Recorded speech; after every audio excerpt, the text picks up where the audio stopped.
పెద్ద పోరాటం చేశామని బాధపడతాం.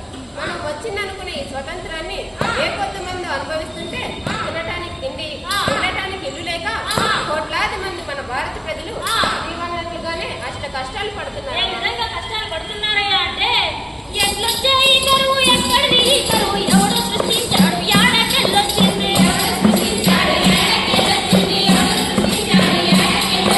గంగా గోదావరి కృష్ణ తుంగ భద్ర యమున కావేరీలు జీవనమిస్తున్నా, అరే కోట్లాది ఎకరాల సాగు భూములు ఉన్న లక్షలాది రైతు కూలీలు అనుకున్నా,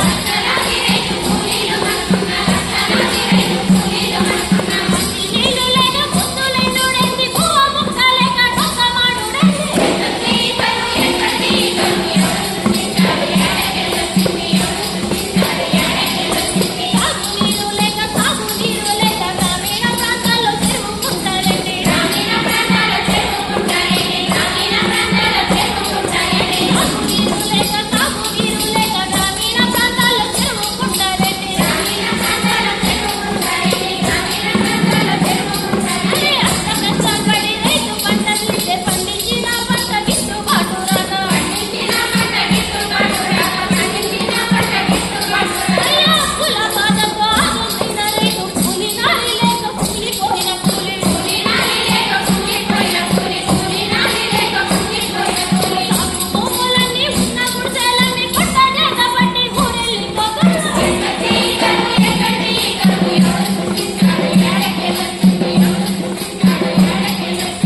భారతదేశంలో పరిస్థితి.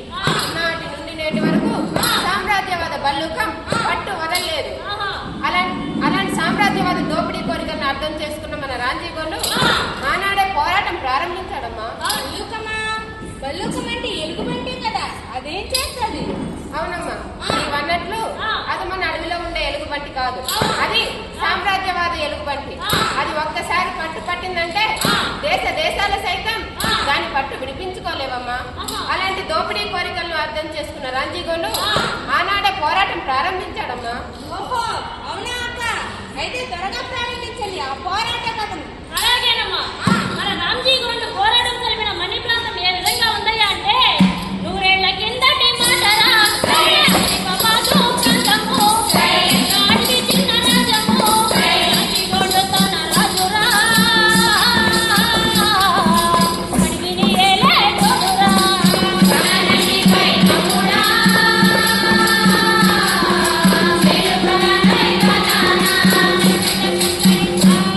అప్పుడు మన దేశమంతా పరాయి పాలనలో ఉండేది, తెల్లదొల్ల ఏలుబడిలో ఉండేది, హైదరాబాద్ నిజాం చేతుల్లో ఉండేది.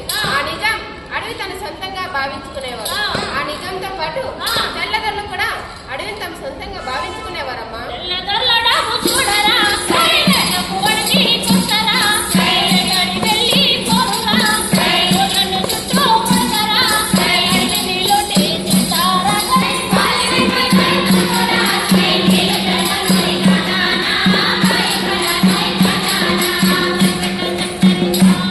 అంతే కదమ్మా. ఆ బ్రిటిష్ వాళ్ళు ఎంత దుర్మార్గులంటే, కోళ్ళు మేకలు పంట గింజలు ఉంచుకుపోతారా.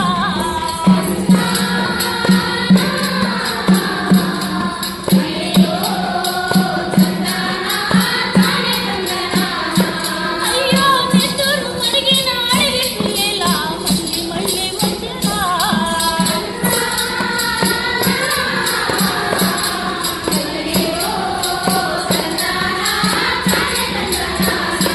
అయ్యో జంతువులోలే మనుషుల్ని కూడా పంపించుకెళ్ళారా.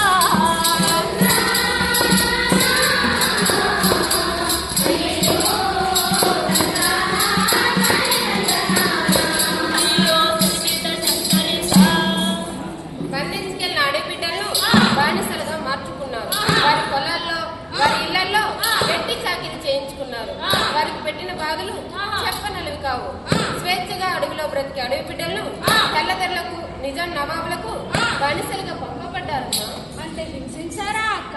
ఆ. అయితే ఇప్పుడు కూడా మన అడవి బిడ్డలను అడవి బిడ్డ గెంటి వేసి అందుకేనంటావా? అవునమ్మా, ఆనాడు తెల్లదొరలు, నిజాం నవాబులు, దేశముఖులు ఆదివాసీల రక్త మాంసాలను పీల్చి పిప్పి చేస్తూ మరో పక్క అడవిలో దొరికే సకల సంపదలను వారి దేశానికి తరలించకపోతే మరి ఈనాడు సామ్రాజ్యవాదులకు ఎర్రతివాచి పరిచి మన అడవిలో దొరికే సకల సంపదలను వారి దేశానికి తరలించకపోవడానికి అనేక ఘోరమైన చట్టాలను తెచ్చి అడవే తమ జీవనాధారంగా బ్రతుకుతున్న ఆదివాసీలను అడవి నుండి గెంటివే తెలిసారమ్మా. అవునా అక్క? మన అడవి బిడ్డలపై ఇన్ని హింసలు పెడుతున్నారా? అవునమ్మా. ఒకవైపు అడవిలోని సకల సంపదలు తరలించకపోతేనే, మరోవైపు అడవి బిడ్డలను బానిసలుగా చేసి వారిపై ఆంక్షలు పెట్టి ఏ విధంగా హింసిస్తున్నారయ్యా అంటే, అడవి పండ్లు వేలున్నవి పట్టుకుంటే అమ్మ పాదరా, ఎదురు బియ్యమే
తట్టుకోలేక బ్రిటిష్ వాళ్ళను మన అడవిలోనికి రానికుండా గట్టిగా బుద్ధి చెప్పాలన్నారు.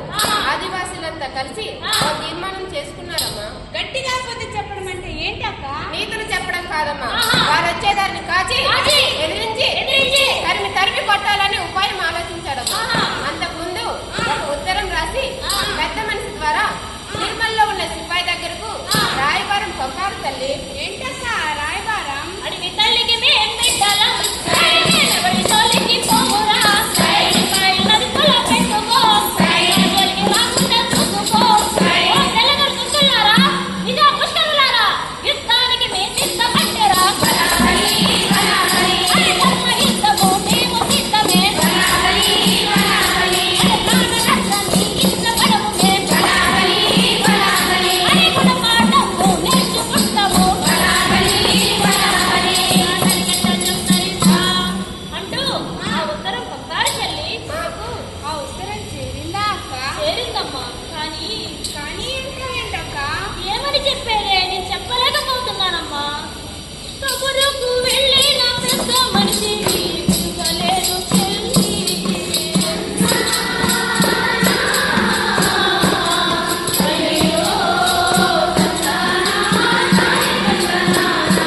అయ్యో కులను మాత్రమే తిప్పి పంపేరా తెల్లపూలంతా.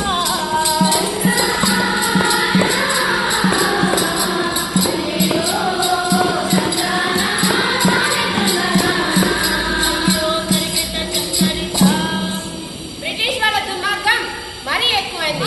ఇంకా వేరే మార్గం లేక రాంజీగొండ యుద్ధానికి దిగాడు. బ్రిటిష్ వాళ్ళను మన అడవిలోనికి రానికుండా మన ఆయుధాలతోనే ఎదుర్కోమన్నాడు. వనాయుధాలంటే ఏంటక్క? చెల్లి, అప్పట్లో మనకు తుపాకులు లేవు కదమ్మా. మన ఆయుధాలంటే ఏంటో అప్పుడు చెప్తుంది విను. అడివి ఎక్కేలా మంటేరా, అడవుల్లో కత్తులు పట్టేరా, గంటల్లో బాణాలెత్తేరా, తెల్ల గొర్రెలని తీరించేరా, ఊరుల మెరుపుల యుద్ధము, జోడుకు పాకుల శబ్దము, 4 రోజులు సాగిన భయంకరమైన పోరులో రాజీగొండు నేల కురిగిన.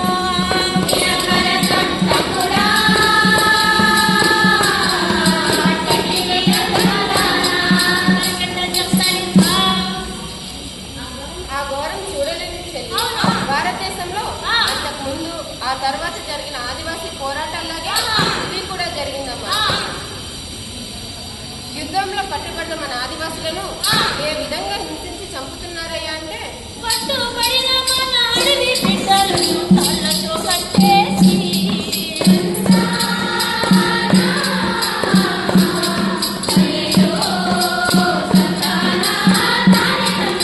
అయ్యో వందల మందిని మర్రి చెట్టుకు ఉరిదీసి చంపారా.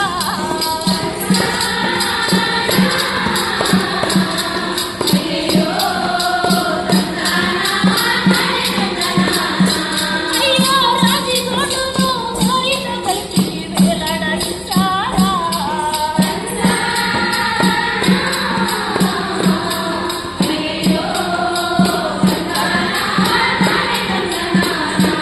అయ్యో ఊరల మర్రిని పురుల మర్రిగా పేరు పెట్టినారా.